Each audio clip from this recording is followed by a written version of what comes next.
Yo, what it do, 2K fans? This your boy JuKING the Boss, and once again, I want to talk to y'all about 2K19. Now, we haven't had any news drop. There have been leaks left and right. I don't want to talk about any of those until I can confirm them. But I do want to talk to y'all about some things that we should be seeing come to 2K19. Now, we know that they're going to be bringing more into the neighborhood. We know they're going to be doubling down on the neighborhood, and it's not necessarily a bad thing, but it's about where they make those improvements at. And so I want to talk to y'all about the mini games that we had around the neighborhood in 2K18. They didn't land well, and the reason being was because there wasn't enough incentive to play these mini games. But I do have some mini games that should be coming to 2K19, because at the end of the day, it's about inclusivity. It's about having a whole community of people that want to play together, that find a reason to play together, and sometimes it's just about being able to brag and talk a little trash. Now, in every video, I've talked about how we know Park Chat needs to come back.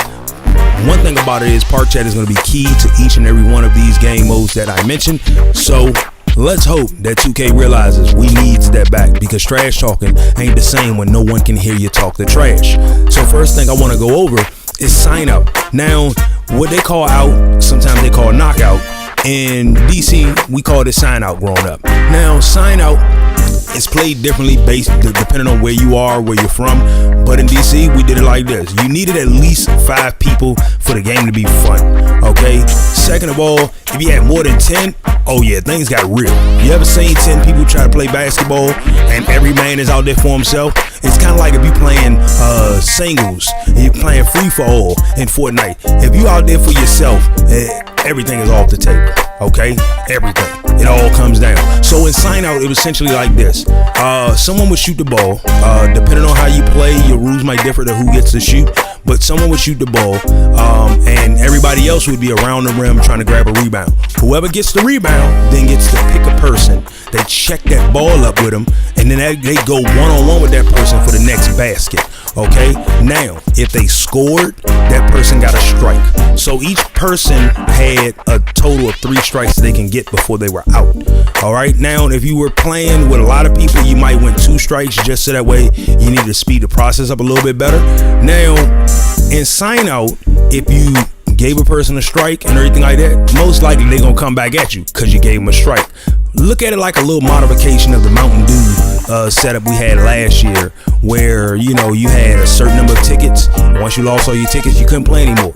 And so essentially sign out took that kind of rule set and went that way, but it was all for one and one and one and one. So you didn't play with your boy, you played against people. But now, don't get me wrong, the best thing about sign out was that somebody might get a rebound and everybody might be gunning for a particular individual. Somebody you know might shoot well and things like that. And that's what made that game mode great, because when you go to the park, you go to the court, you knew you was gonna have some fun playing some sign out with a random group of people, and it got serious. I mean, the trash talking would fly. So we do need voice chat back. We do need Park Chat back, because playing a person one-on-one ain't the same unless he get to hear me talk trash about how trash he is as a player.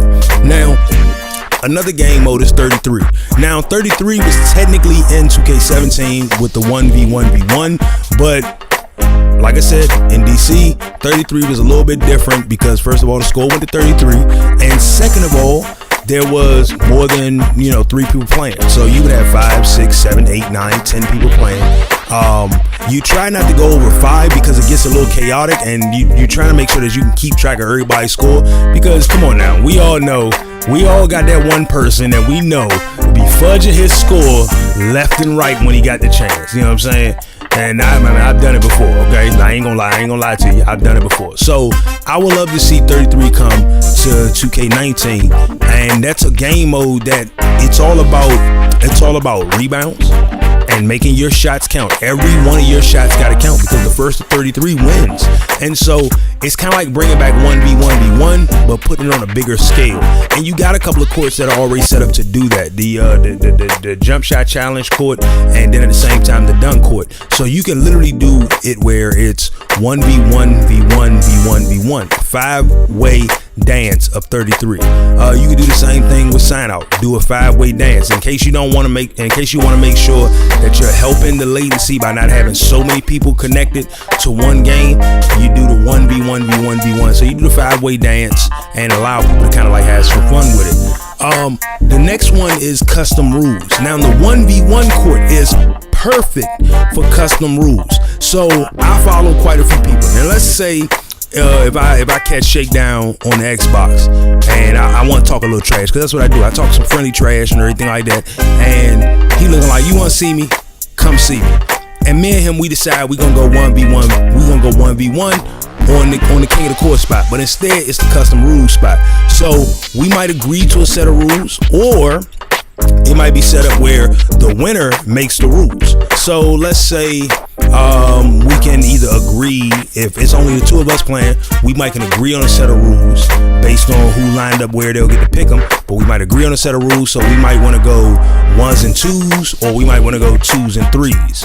If you play 1v1 with me in real life, there's a 4-point line somewhere on the court. I'll tell you it is, depending on the court we're playing on. So when it comes down to it, you might want to set up custom rules, maybe shorter time limits for it. Now, I know they do have house rules, and that's all well and cool, but it's literally like a roll of the dice. It's a spin of the wheel.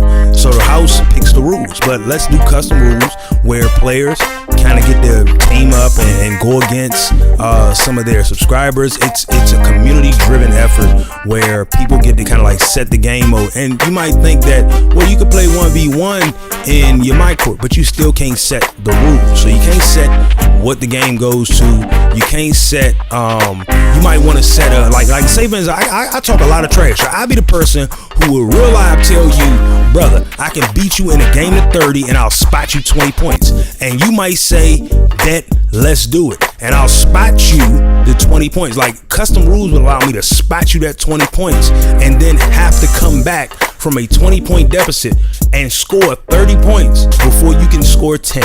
So having custom rules really allows for a lot of creativity, a lot of creation, and a lot of fun. At the end of the day, it allows people to silence egos, hush mouths, and talk a lot of trash. Bragging rights is the name of the game when it comes down to basketball.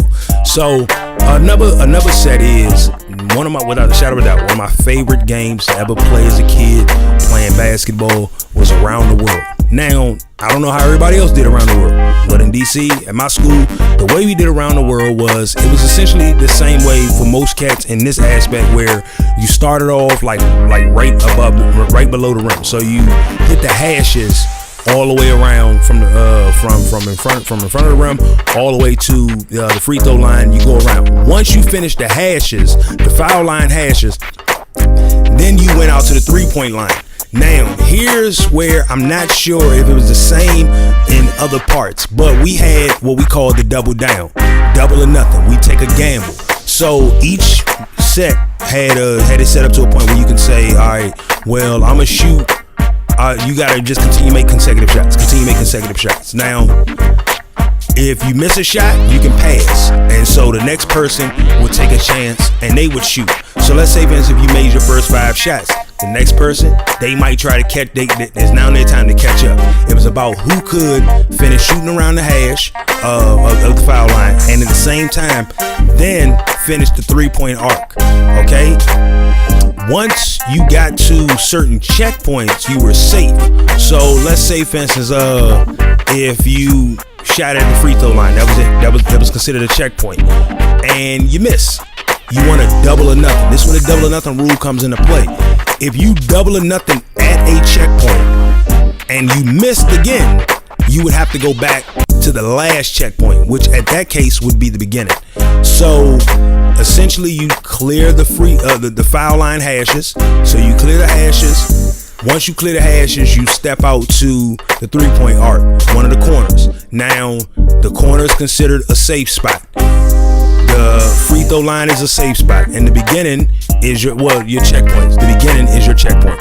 So if you got to the free throw line, that was your checkpoint. So if you miss and everything like that, you was good.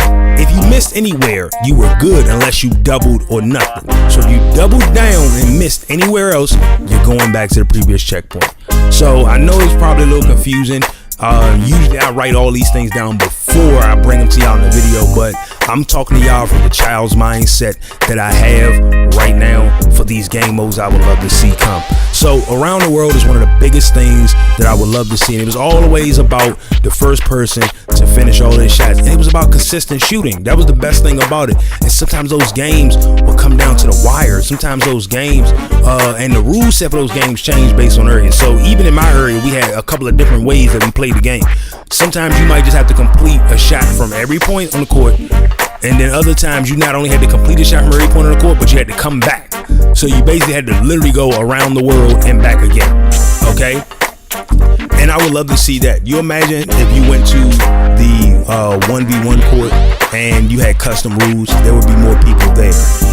Because it'd be about bragging rights. You'd follow more creators to those courts because it'd be about bragging rights. If you went to the jump shot court and instead of having a jump shot challenge, you had around the world, there'd be more creativity there. Because at the end of the day, now you got a couple of people, and in that instance, you can do 2 people or you can do 3 people. That's one of those joints where you might want to keep it small so that way the games kind of flow by just a little bit faster, but not as fast. You know, it's an enjoyable experience, and at the end of the day, I enjoyed doing things like that when I was a kid playing basketball. So it would be great to see 2K come out and say, okay, well, we're gonna create our own variation of around the world, or we're gonna create our own variation of custom rules where we might not give you carte blanche to choose just whatever rules you want to go with. Like we might have a max score count that you can have, or we might have 2s and 3s, or all score counts are 1s and 2s. You might have all those kind of things, but it creates a lot more richer dynamic and fun thing to do when it comes down to the 2K community. And then say for instance you go to another court and you got your 33 on one court, you got your around the world on another court, you got your sign out on another court. Sign out was, without a shadow of a doubt, one of the greatest games I played as a kid playing basketball in the community, because you got to see a person one-on-one, the world was watching, other people are around, and then we did things like what we would call clear lane and stuff like that, and get more. It's like, all right, nah, clear lane, I'm about to take them to the hole, I'm about to drop them off at the liquor store. You know, so it's always good to see creativity come from that kind of thing. Now, as you can see, it was dead as a mug on this 1v1 court, and I knew it was gonna be dead, but I would love to see more creativity come in 2K when it comes down to these mini games. Not that crappy mini hoop court that they put that you can put in your court or that you go to the 2K zone to, but some real live mini games that we as a community can enjoy and invite others to partake in. I'm hoping you all enjoyed the video. Make sure you let me know what kind of mini games you would like to see, and I'll catch you guys on the next video. Peace.